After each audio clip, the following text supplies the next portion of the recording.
Well, hey YouTube, it's Petey Two Finger here. Happy Halloween again. It's like really coming close, and I could not be more excited for the official release of the fourth Mr. Bungle album. I never thought that this day would come. My favorite band of all time, dropping a new album.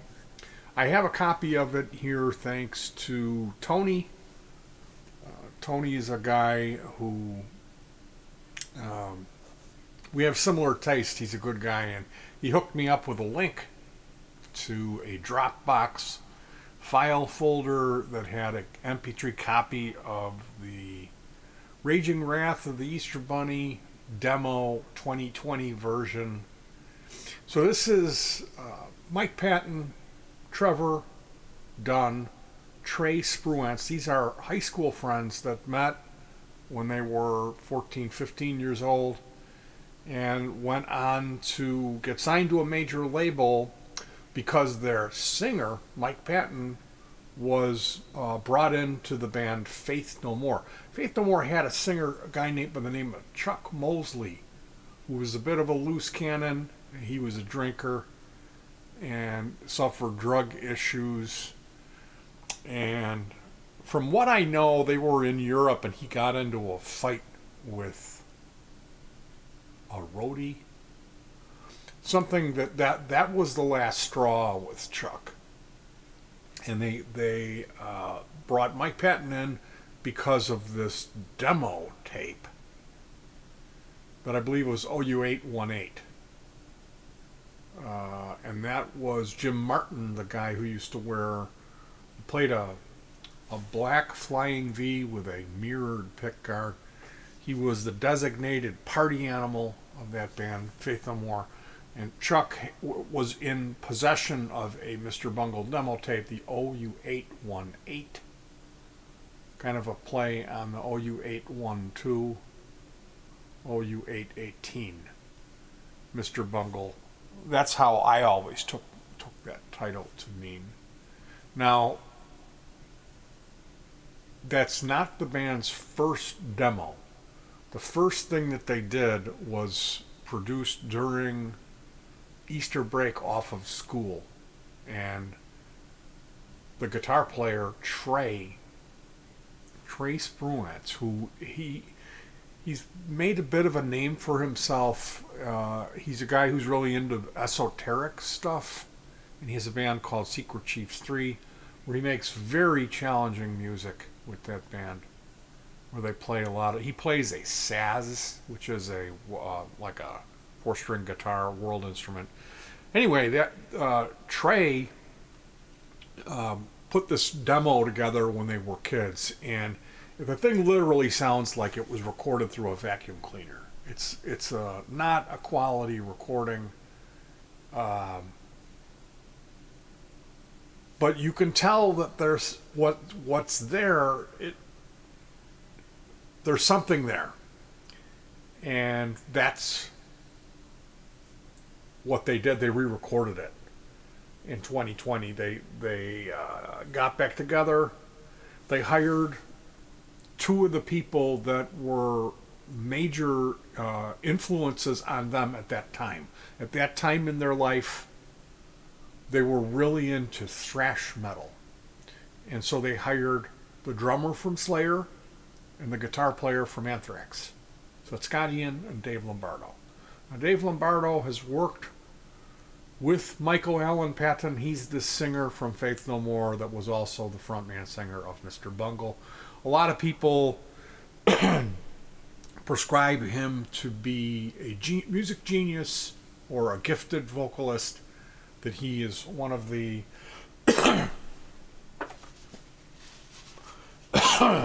more talented people of our time. Excuse me. I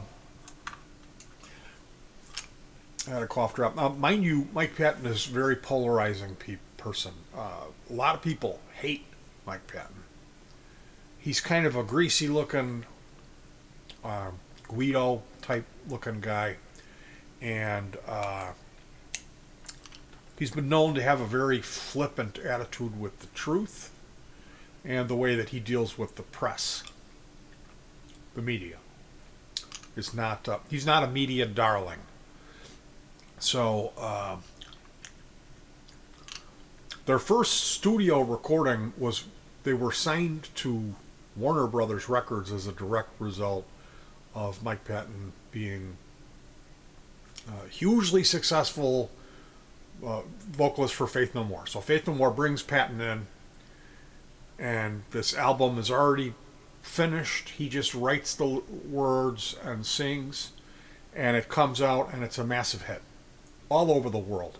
Massive success for Faith No More. They're touring in Brazil. They're going all over the world, non-stop touring.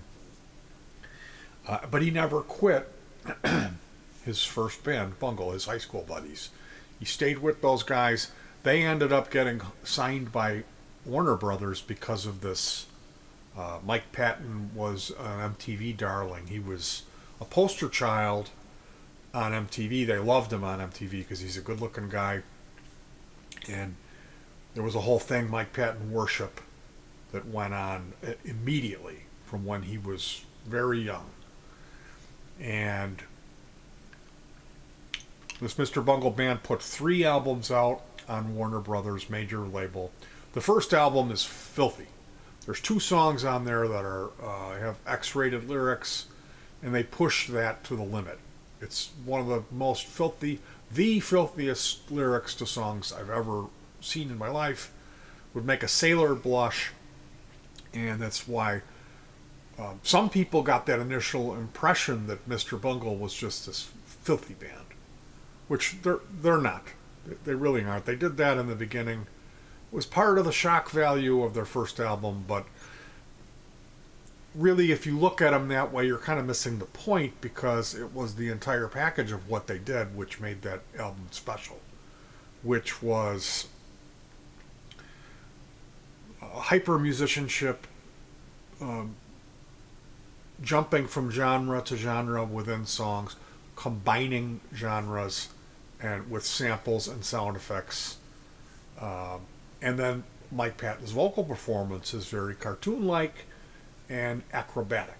So this isn't, it's not accessible music. It's a little bit of a challenge, but once you get it, it certainly is on another pedigree, on another level. It's difficult music, but it's rewarding. The second album, Disco Volante, is really more weird, I would say. But again, once you get past that, it's super rewarding. It's a very musical, great album. And then you have the third album, California, which is more pop doo-wop, which is a masterpiece. It really is. Now, we're here today to talk about Raging Wrath of the Easter Bunny, which is death metal. And that was going back to this kid, Trey, working with his first 4-track, Tascam 4-track recorder when he was a kid. They put this together over the Easter break, and that's why it's called Raging Wrath of the Easter Bunny. Now, many years later, they were considering a reunion.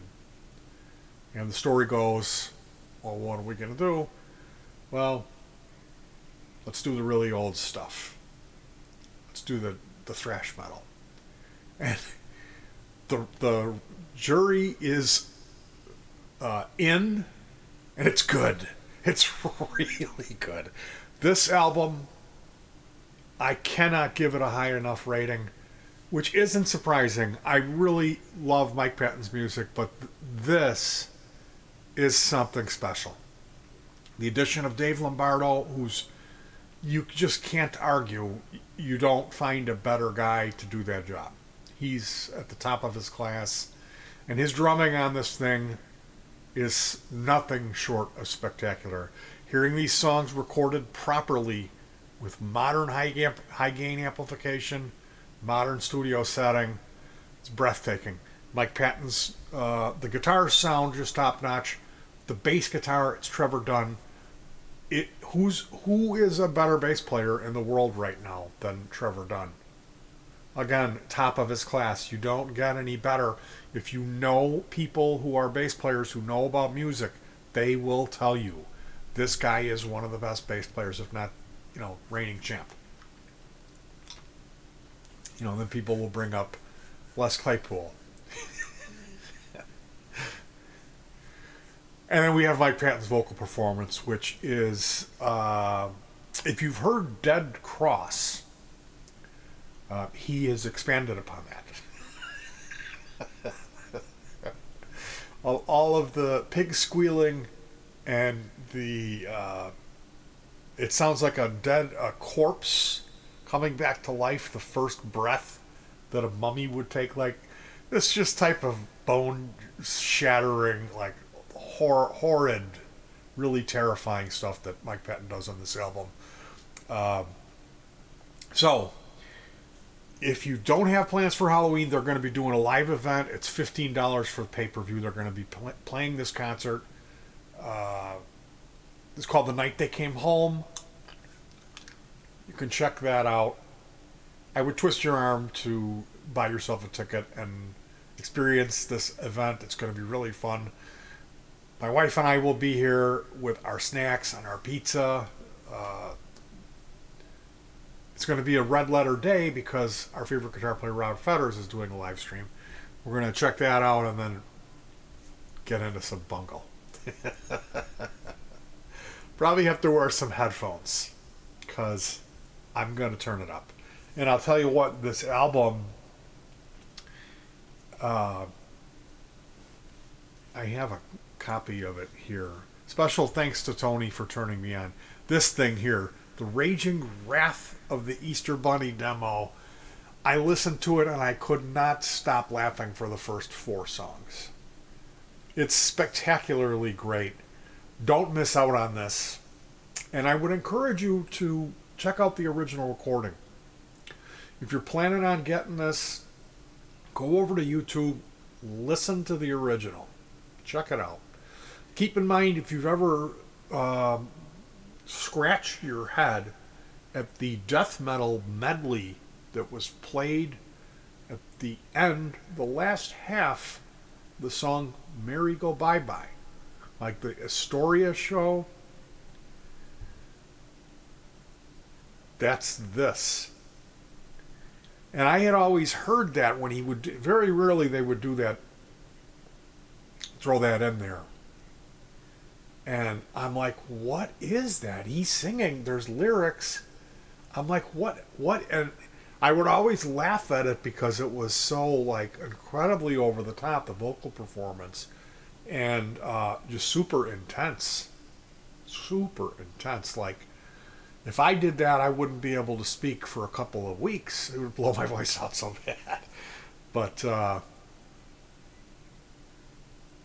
it's raping your mind. Or wait, what song is it? Irregardless, it's on this album. And the thing starts off with this Grizzly Adams piece, which is, it's excellent. If you've heard the original demo, this serves as such a superior companion piece because they really did it justice. Recording in a modern studio and updating it and how they put it together, it's just awesome. This is really something special, and this is going to be an album that's going to be in rotation here for quite some time. So I can't tell you how excited I was.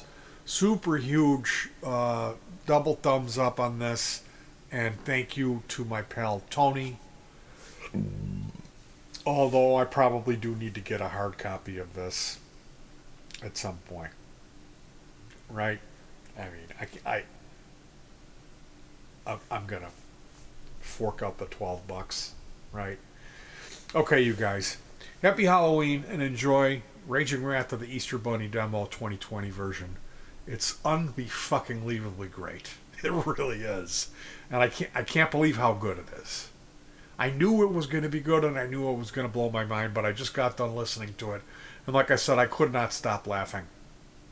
Patton's vocals on it, it was worth the wait. Happy Halloween.